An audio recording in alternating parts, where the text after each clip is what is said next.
Welcome to my channel. So இந்த வீடியோவில் ஒரு 3 முக்கியமான இன்சூரன்ஸ் பற்றி பார்க்க போகிறோம். அந்த 3 முக்கியமான இன்சூரன்ஸ் என்ன அப்படின்னு கேட்டிங்கன்னா, term insurance, life insurance, medical insurance. தமிழில் பார்த்திங்கன்னா டேர்ம் இன்சூரன்ஸ் அப்படின்னா கால காப்பீடுன்னு சொல்லுவோம். லைஃப் இன்சூரன்ஸ் அப்படின்னா ஆயுள் காப்பீடுன்னு சொல்லுவோம். மெடிக்கல் இன்சூரன்ஸ்னால் மருத்துவ காப்பீடு. ஸோ இந்த மூணுமே ஒரு மனிதனுக்கு இன்றைக்குள்ள காலகட்டத்துக்கு ரொம்ப ரொம்ப தேவையானது. ஸோ அதனால் இந்த 3 இதோட தன்மை என்ன, இந்த 3 இன்சூரன்ஸோட தன்மை என்ன, இது 3க்கு என்னென்ன வேறுபாடு, ஸோ இதை இந்த வீடியோவில் சும்மா ஜென்ரலாக பார்க்க போகிறோம். ஏன்னா இன்றைக்கும் நம்மள சில பேர் இன்சூரன்ஸ் எடுப்பாங்க. ஆனால் அந்த இன்சூரன்ஸ் பற்றி அவங்க என்னென்னு தெரியவே தெரியாது. முக்கால்வாசி பேர் தெரியாது. ஒரு சில பேர் தெரிஞ்சு தான் எடுக்கிறாங்க.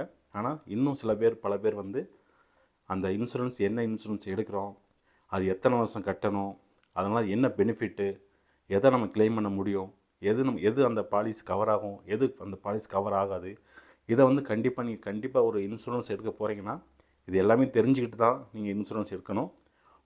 அதாவது அது மெடிக்கல் இன்சூரன்ஸாக இருக்கட்டும், இல்லை ஒரு லைஃப் இன்சூரன்ஸாக இருக்கட்டும், இல்லை ஒரு டேர்ம் இன்சூரன்ஸாக இருக்கட்டும், எதாக இருந்தாலும் அதை அடிப்படை புரிஞ்சுக்கிட்டு அதோட தன்மைகள் புரிஞ்சு அப்புறமா இன்சூரன்ஸ் எடுங்க. ஸோ இப்போ ஃபஸ்ட் நம்ம டேர்ம் இன்சூரன்ஸ் அப்படின்னா என்ன அப்படின்னு பார்த்துருவோம். டேர்ம் இன்சூரன்ஸ் கால காப்பீட்டுன்னு சொல்லுவோம் தமிழில். இப்போது இந்த டேர்ம் இன்சூரன்ஸ் பார்த்திங்கன்னா இந்த ஆன்லைன்லேயோ இல்லை இப்போ இன்ஸ்டாகிராம்லேயோ அப்புறம் இந்த சோஷியல் மீடியாவில் இப்போ அதிகமாக வருது. உதாரணத்துக்கு நீங்கள் ஒரு விளம்பரத்தில் பார்த்துருப்பீங்க, பே ₹17 ஆர் பே ₹30 பெர் டே. அதாவது மாதம் 999 நீங்கள் ப்ரீமியம் கட்டினா போதும், 1 கோடி வரைக்கும் நீங்கள் அந்த பாலிசி எடுத்துக்கலான்னு அப்பப்போ அந்த policybazaar.com அந்த மாதிரி நிறையா வெப்சைட்டில் வந்துக்கிட்டே இருக்கும். பே ₹17 சொல்லுவாங்க. ஒரு நாளைக்கு ₹17 கட்டினா உங்களுக்கு 1 கோடி கிடைக்கும் அப்படின்னு. ஸோ இதெல்லாம் டேர்ம் இன்சூரன்ஸ் வச்சு தான் அவங்க விளம்பரப்படுத்துகிறாங்க. ஸோ டேர்ம் இன்சூரன்ஸ் அப்படின்னா ஃபஸ்ட் நம்ம என்ன தெரிஞ்சுக்கணும். டேர்ம் இன்சூரன்ஸ் அப்படின்னா இப்போது எக்ஸ்னு ஒரு ஆள் நம்ம எடுத்துக்கிடுவோம். X, Y, Z. ஸோ நான் 3 பேரை உதாரணத்துக்கு எடுக்க போகிறேன். எக்ஸு நம்ம டேர்ம் இன்சூரன்ஸ் எடுக்க போகிறாரு. ஒய் லைஃப் இன்சூரன்ஸ் எடுக்க போகிறாரு. இசட்டு மெடிக்கல் இன்சூரன்ஸ் எடுக்க போகிறாரு. ஸோ இந்த 3 பேர்த்தையும் நான் எக்ஸாம்பிள் வச்சு தான் ஒவ்வொன்றுக்கு நான் விரிவாக்க சொல்ல போகிறேன். டேர்ம் இன்சூரன்ஸ் அப்படி அந்த இன்சூரன்ஸை எக்ஸ்னு அவர் எடுத்திருக்காரு. அவருக்கு வயசு 30 வயசில் அந்த டேர்ம் இன்சூரன்ஸ் கால காப்பீடு எடுக்க போகிறாரு. அவர் என்ன எடுக்க போகும்போது அவருக்கு 35 வயசு, அடுத்த 35 வருஷம் அந்த டேர்ம் இன்சூரன்ஸ் எடுக்க போகிறாருன்னு ஒரு எழுதி கொடுக்குறாரு.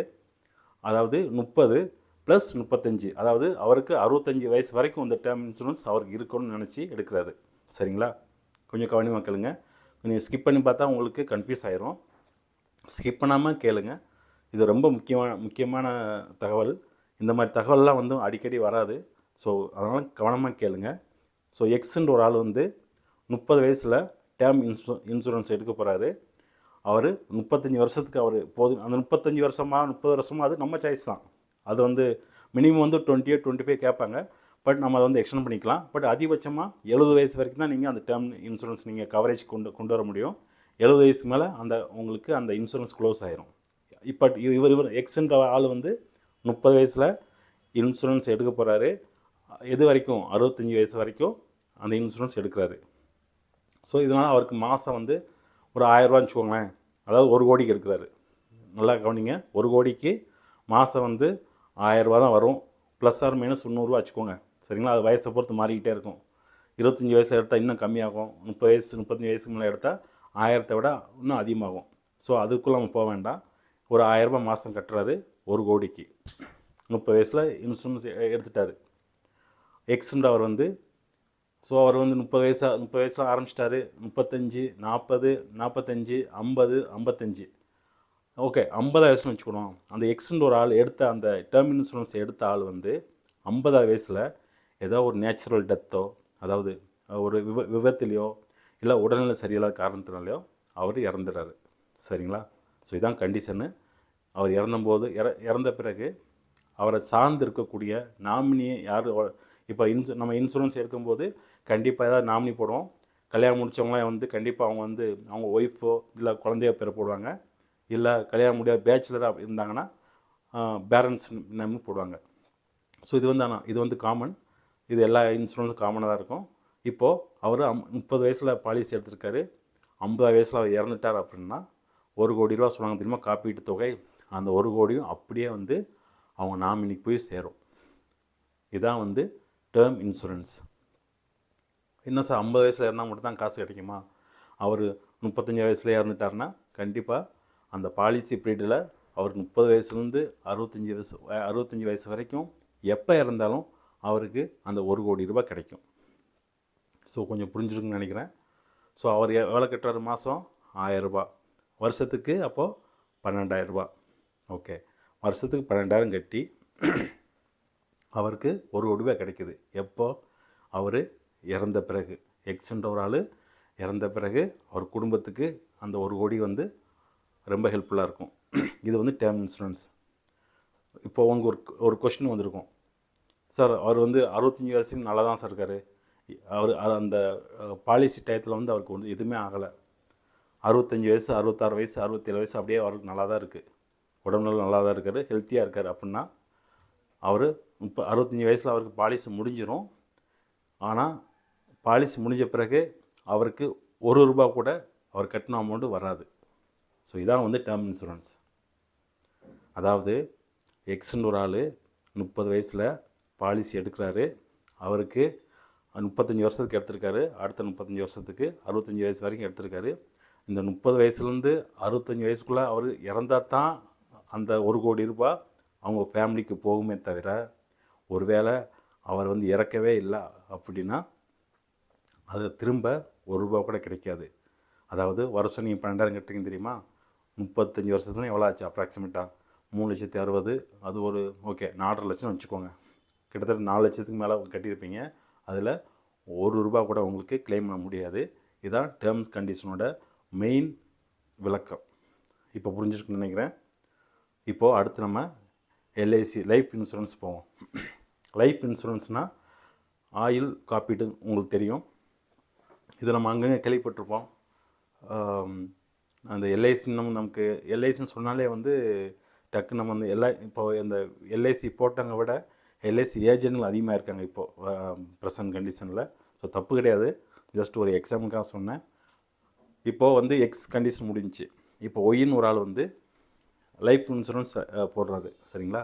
லைஃப் இன்சூரன்ஸ் வந்து என்ன அப்படின்னா, இப்போ அதே மாதிரி அவர் ஒரு 30 வயசு எடுத்துக்கலாம். 30 வயசு ஒய்ன்ற ஒரு ஆள் வந்து 30 வயசில் ஒரு லைஃப் இன்சூரன்ஸ் எடுக்க போகிறாரு. அவருக்கு தக்கன அந்த காப்பீட்டு தொகை வந்து நம்ம சாய்ஸ் தான், கம்பெனிக்காரங்க கொடுக்க மாட்டாங்க. நம்ம வந்து எவ்வளோ நாள் எடுக்கலாம், நமக்கு எவ்வளோ கட்ட முடியுமோ, நம்ம கையில் எவ்வளோ அந்த ப்ரீமியம் தொகை காப்பீட்டு, அதாவது மாத தவணை முறை சொல்லுவோம் தெரியுமா, அதை வந்து எவ்வளோ நம்ம கையில் கட்ட முடியுமோ ஸோ அது தக்கன எடுங்க. ஸோ ஒய்ன்ற ஒரு ஆள் வந்து ஒரு 50 லட்சத்துக்கு எல்ஐசியில் ஒரு பாலிசி போட போகிறாரு. அவர் 25 அவர் ஒரு 25 வருஷம் வச்சுக்கலாம். 25 வருஷத்துக்கு அவர் அந்த காப்பீட்டு காலம் வந்து 55 வயசு வரைக்கும் அவருக்கு எனக்கு அந்த பாலிசி எடுத்திருக்காரு. அப்போ என்ன ஆகும்? 50 லட்சம்னா நான் எல்ஐசியில் வந்து பார்த்திங்கன்னா லைஃப் இன்சூரன்ஸில் வந்து உங்களுக்கு ப்ரீமியம் தொகை அதிகமாகும். நான் சொன்ன அந்த 50 லட்சத்துக்கு 25 வருஷத்துக்குனா குறைஞ்சது நீங்கள் வருஷத்துக்கு 1 லட்சம் கட்டணும், சரிங்களா? 1 லட்சம் ரூபாய்க்கு கட்டணும். அதை நீங்கள் வந்து மாதம் கட்டலாம், இல்லை 3 மாதத்துக்கு ஒரு தடவை கட்டலாம், இல்லை 6 மாதத்துக்கு ஒரு தடவை கட்டிக்கலாம். அது உங்கள் சாய்ஸ். நம்ம அதை அப்புறம் பார்ப்போம். இந்த லைஃப் இன்சூரன்ஸை வந்து ஒயின்னு ஒரு ஆள் வந்து அந்த லைஃப் இன்சூரன்ஸ் எடுத்திருக்காரு. எவ்வளோதுக்கு? 50 லட்சத்துக்கு. அதனால் மாதம் அவர் வந்து எவ்வளோ அமௌண்ட் கட்டுறாரு? 1 லட்ச ரூபா வச்சுக்கோங்க. கிட்டத்தட்ட 1 லட்ச ரூபா கட்டுறாரு. 35, 36, 37, 40, 50, 55 வயசில் முடிஞ்சிருதா? அவருக்கு அந்த பாலிசி டயத்தில் இறக்கவே இல்லைங்க, ரொம்ப நல்லா தான் இருக்கார் அப்படின்னா கிட்டத்தட்ட அவர் எவ்வளோ கட்டியிருக்காரோ ஆல்மோஸ்ட் டபுளாக உங்களுக்கு நீங்கள் கட்டின அமௌண்ட்டை விட 2 டைம் உங்களுக்கு கிடைக்கும். அதாவது நீங்கள் 10 லட்சம் கட்டியிருந்தால் 20 லட்சம் கிடைக்கும், 20 லட்சம் கட்டியிருந்தால் 40 லட்சம் கிடைக்கும். இதுதான் லைஃப் இன்சூரன்ஸ். நம்ம போன டேர்ம் இன்சூரன்ஸ்லாம் வந்து அவருக்கு வந்து இறந்தால் தான் அந்த அந்த காப்பீட்டு தொகை வந்து போய் சேரும். பட் லைஃப் இன்சூரன்ஸ் அப்படி கிடையாது. நமக்கு ஏன்னா நம்ம ப்ரீமியம் இது கட்டுற ப்ரீமியம் ரொம்ப அதிகம். அதனால் கண்டிப்பாக நமக்கு வந்து ரிட்டர்ன்ஸ் கொடுத்துட்றாங்க. இப்போது இந்த ஒயின்னு ஒரு ஆள் 30 வயசில் வந்து பாலிசி எடுக்கிறாரு, 55 வயசு வரைக்கும் கட்டிட்டாரு. அந்த 55 வயசு வரைக்கும் அவருக்கு எதுவுமே ஆகலை அப்படின்னா, அவர் எவ்வளோ அமௌண்ட்டு ப்ரீமியம் கட்டியிருக்காரோ அதை விட டபுளாக நமக்கு வந்துடும். ஒருவேளை அந்த நான் ஒரு 30 வயசில் பாலிசி எடுத்த அந்த ஒயின்னு ஒரு ஆள் 40 வயசில் இறந்துட்டாருன்னா, அந்த ஆக்சிடெண்ட் பெனிஃபிட், அதாவது விபத்தால் இறந்தால் ஒரு அமௌண்ட் கொடுப்பாங்க. பட் குறைஞ்சபட்சம் அந்த 50 லட்சம் சொன்ன தெரியுமா, அது வந்துடும்.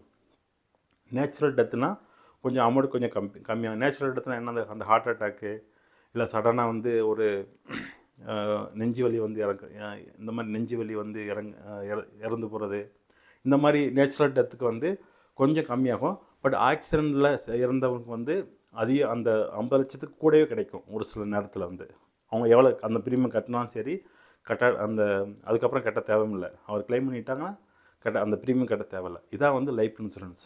டேர்ம் இன்சூரன்ஸில் வந்து உங்களுக்கு போட்ட பணம் எதுவுமே வராது, சப்போஸ் அவருக்கு எதுவும் ஆகலைன்னா. பட் லைஃப் இன்சூரன்ஸில் உங்களுக்கு அந்த நீங்கள் எவ்வளோ கட்டியிருக்கீங்களோ ஆல்மோஸ்ட் அதுக்கு இன்ட்ரெஸ்ட்லாம் போட்டு உங்களுக்கு ரிட்டர்ன்ஸ் கொடுத்துருவாங்க. ஸோ இதுதான் லைஃப் இன்சூரன்ஸ். ஸோ நம்ம எக்ஸ் கொடுத்துட்டோம், எக்ஸ் பார்த்தாச்சு, ஒய் பார்த்தாச்சு, இப்போ செட்டு. ஸோ செட்டுன்ற ஒரு ஆள் வந்து மெடிக்கல் இன்சூரன்ஸ் போடுறாரு. மெடிக்கல் இன்சூரன்ஸ் நீங்கள் கவனிக்க வேண்டிய என்ன அப்படின்னா, இப்போது ஒரு 10 லட்சத்துக்கு இன்சூரன்ஸ் எடுக்க போகிறாரு. அவருக்கு ஒரு ப்ரீமியம் பார்த்திங்கன்னா ஒரு 15,000 வரும் வருஷத்துக்கு. மெடிக்கல் இன்சூரன்ஸ் பார்த்திங்கன்னா 30 வருஷத்துக்கோ 40 வருஷத்துக்கோ நீங்கள் வந்து அந்த ஆப்ஷன் கிடையாது. வருஷம் நீங்கள் போடுற மாதிரி இருக்கும். இந்த 2 வீலர் இன்சூரன்ஸ் எப்படி போடுவீங்களோ அதே மாதிரி தான். ஒரு வருஷம் வேலிடிட்டி இருக்கும். அதிகபட்சமாக 3 வருஷம் இருக்கும். 3 வருஷம் இருக்கிறத விட்டுருங்க, நம்ம ஒரு வருஷமே எடுத்துக்கலாம். இப்போ 2024 ஜனவரி மாதம் அந்த எஸ்எட்டுன்னு ஒரு ஆள் வந்து அந்த மெடிக்கல் இன்சூரன்ஸ் எடுத்திருக்காரு 10 லட்சத்துக்கு. அவர் வந்து அந்த ப்ரீமியம் வந்து பார்த்திங்கன்னா 15,000 வச்சுக்கோங்க. அந்த 2024 ஜனவரியிலேருந்து டிசம்பர் 2024 வரைக்கும், அதாவது 12 மாதம் வச்சுக்கிடுவோமே, இந்த டயத்தில் அவருக்கு ஏதாவது உடல்நிலை திடீர்னு ஏதோ உடம்புல சரியில்லாமல் போய், இல்லை ஒரு ஆக்சிடெண்ட் ஆகியோ, ஹாஸ்பிட்டலில் அட்மிட் சேர்த்துருப்பாங்க தெரியுமா, அவசர சிகிச்சைக்காக. அதுக்கு மருத்துவ செலவுக்கு நம்ம காசு கட்ட தேவையில்லை, நம்ம அந்த பாலிசியை வச்சு ட்ரீட்மெண்ட் எடுத்துக்கலாம். இதுதான் வந்து மெடிக்கல் இன்சூரன்ஸ். ஸோ இன்னொரு தடவை சொல்லுவேன். ஸோ செட்டுன்னு ஒரு ஆள் வந்து ஜனவரி மாதம் பாலிசி எடுத்திருக்காரு. அவருக்கு பாலிசி எடுத்த ஒரு 3 மாதத்துலேயோ ஒரு 4 மாதத்துலேயோ எமர்ஜென்சியாக வந்து பெட்டில் சேர்த்து மருத்துவ சிகிச்சைக்காக சேர்த்துருக்காங்க. அந்த மருத்துவ சிகிச்சைக்காக பண்ணக்கூடிய செலவுகள் எல்லாமே வந்து நம்ம காசு கட்ட தேவையில்லை. அவங்க அந்த பாலிசியை வச்சு அந்த ஹாஸ்பிட்டலில் வந்து நமக்கு இப்போ எல்லாமே வந்து கேஷ்லெஸ் அது எல்லாமே வந்துருச்சு. நமக்கு பாலிசி இருக்குது. பாலிசி இப்போ சப்போஸ் அந்த இசட்னு ஒரு ஆள் வந்து ஒரு எடுத்த ஒரு 3ஆவது மாதத்தில் ஏதோ ஒரு கார் ஆக்சிடெண்ட் ஆயிடுச்சு. பட் உயிருக்கு எதுவும் பிரச்சனை கிடையாது. ஒரு ஒரு ஒரு வாரத்துக்கு இல்லை ஒரு வாரம் ஹாஸ்பிட்டலில் சேர்த்துருக்காங்க அப்படின்னு வச்சுக்கோங்களேன். அந்த செலவை எல்லாமே வந்து நம்ம பாலிசியில் கவர் பண்ணிக்கலாம். நம்ம கையிலேருந்து போட்டு ட்ரீட்மெண்ட்டுக்காக வந்து கையிலேருந்து போட தேவையில்லை. நாட் ஒன்லி ஆக்சிடெண்ட்டு, பொதுவாக வந்து பெட்டில் இப்போ பார்த்திங்கன்னா இந்த மலேரியா அப்புறம் டைஃபாய்டெலாம் வந்தால் 4 நாள் 5 நாள் பெட்டில் வந்து நம்ம பெட்டில் சேர்ந்து அந்த ட்ரீட்மெண்ட் எடுக்கிற மாதிரி இருக்கும். ஸோ அந்த மாதிரி காலகட்டத்துக்கு வந்து நமக்கு வந்து இந்த இன்சூரன்ஸ் ரொம்ப ஹெல்ப்ஃபுல்லாக இருக்கும். மெடிக்கல் இன்சூரன்ஸில் ஏகப்பட்ட இது இருக்குது. எக்ஸாம்பிள் வந்து ஒரு சில நோயெல்லாம் கவரே ஆகாது. இப்போ இந்த லாஸ்ட் டைம் கூட கொரோனாலாம் வந்தப்போ முக்கால்வாசி இன்சூரன்ஸ்லாம் வந்து கொரோனா வந்து நாட் இன்க்ளூடுன்னு சொல்லிடுவாங்க. ஸோ அதை எடுக்கும்போது வந்து கரெக்டாக வந்து 1 to 1 அந்த நீங்கள் ஏஜென்ட் மூலியம் போங்க, இல்லை ஆன்லைனில் எடுங்க. பட் எடுக்கிறதுக்கு முன்னாடி ஒரு 100 கொஸ்டினாவது அவங்கள்ட்ட கேளுங்க. இது கவரேஜ் இருக்கா, அது கவரேஜ் இருக்கா. ஒரு சில மெடிக்கல் இன்சூரன்ஸ்லாம் பல்லு வலி கூட கவர் ஆகாது. இப்போ பல்லுலாம் ரீப்ளேஸ் பண்ணாங்க, பல்லை பிடிங்கிட்டு வேறு பல்ல வைக்கிறாங்க தெரியுமா. ஒரு சில பாலிசியில் அதெல்லாம் கவர் ஆகும், ஒரு சில பாலிசியில் அதெல்லாம் கவர் ஆகாது. ஸோ அதனால் நீங்கள் எடுக்கும்போது வந்து கரெக்டாக என்னென்ன நோய் வந்தால் இந்த பாலிசி நம்ம கிளைம் பண்ணலாம், என்னென்ன நோய் வந்தால் அதை பற்றி யாரும் தெளிவாக சொல்ல மாட்டாங்க. முடிஞ்ச வரைக்கும் வந்து நீ அவங்கள்ட்ட எவ்வளோ கொஸ்டின் கேட்க முடியுமோ கேட்டு வாங்கிடுங்க. இதான் வந்து 3க்குள்ள வித்தியாசம். Term insurance, life insurance, medical insurance இந்த 3மே நம்ம பார்த்துருப்போம். இதில் 3ல் வந்து கண்டிப்பாக வந்து 3மே ஒரு இன்னைக்குள்ள காலகட்டத்துக்கு ரொம்பவே தேவை. ஏன்னா நமக்கு வந்து இன்றைக்கி ஃபைனான்ஷியல் ரீதியாக நமக்கு ரொம்ப ரொம்ப நம்ம இருந்தாலும் இல்லாட்டாலும் சரி நம்ம ஃபேமிலிக்கு ரொம்ப ரொம்ப முக்கியம். நம்ம சேர்ந்து இருக்கிறவங்களுக்கு ரொம்ப ரொம்ப முக்கியம். ஸோ கண்டிப்பாக நீங்கள் வந்து இந்த 3ல் ஏதாவது 2 அதாவது நீங்கள் அந்த கார்ப்பரேட் கம்பெனியில் இந்த லிமிடெட் கம்பெனியில் ஒர்க் பண்ணால் கம்பெனி சைடே வந்து உங்களுக்கு 3 லட்சத்துக்கோ 5 லட்சத்துக்கோ இந்த மெடிக்கல் இன்சூரன்ஸ் கொடுத்துருவாங்க. ஸோ இல்லை அப்படின்னா இப்போ நீங்கள் டெய்லி 2 வீலரில் போயிட்டு வரணும், ட்ரெயினில் நீங்கள் ட்ராவல் பண்ணணும் அப்படின்னு நினச்சிங்கன்னா கண்டிப்பாக ஒரு மெடிக்கல் இன்சூரன்ஸ் போட்டுக்கோங்க. இல்லை என் வேலை வந்து வீட்டுக்குள்ளே ஒர்க் ஃப்ரம் ஹோம் தான், வீட்டுக்குள்ளேயே நான் வேலை பார்ப்பேன் அப்படின்னா, இல்லை உங்களுக்கு எதாவது ஹெல்த்தில் ஏதாவது இஷ்யூ இல்லை அப்படின்னா நீங்கள் வந்து மெடிக்கல் இன்சூரன்ஸ் போட வேண்டாம். எக்ஸ்ட்ரா எதுவும் தேவையில்லை. இந்த டேர்ம் இன்சூரன்ஸையோ இல்லை லைஃப் இன்சூரன்ஸையோ வச்சுக்கோங்க. பட் மினிமம் வந்து 2 இன்சூரன்ஸ் வச்சுக்கோங்க. இதெல்லாம் என்ன பெனிஃபிட் அப்படின்னா, நம்ம அவசர தேவைக்கு நம்ம இப்போது மெடிக்கல் இன்சூரன்ஸ் இருந்தால் நமக்கு மருத்துவ செலவுக்கு வந்து நம்ம யாரும் எதிர்பார்க்க தேவையில்லை. நம்ம ஃபைனான்ஸுக்கு நம்ம பணத்துக்காக வந்து ரொம்ப அந்த ட்ரீட்மெண்ட் கஷ்டப்பட தேவையில்லை. சப்போஸ் நம்ம மெடிக்கல் இன்சூரன்ஸ் இல்லை அப்படின்னா நம்ம வீட்டில் வந்து ஏதாவது கையில் காசு இருந்தால் ஓகே, இல்லாதவங்களுக்கு வந்து நம்ம வந்து பக்கத்து யார்கிட்டயோ தெரிஞ்சவங்ககிட்டயோ இல்லை வட்டிக்கோ வாங்குவோம். ஸோ அந்த மெடிக்கல் இன்சூரன்ஸ் இருந்தால் நம்ம அதை வச்சுமே கிளைம் பண்ணிக்கலாம். அதே மாதிரி இந்த டேர்ம் இன்சூரன்ஸ் போடுறதா லைஃப் இன்சூரன்ஸ் போடுறதா அப்படின்ற உங்களுக்கு ஒரு கேள்வி வரும்.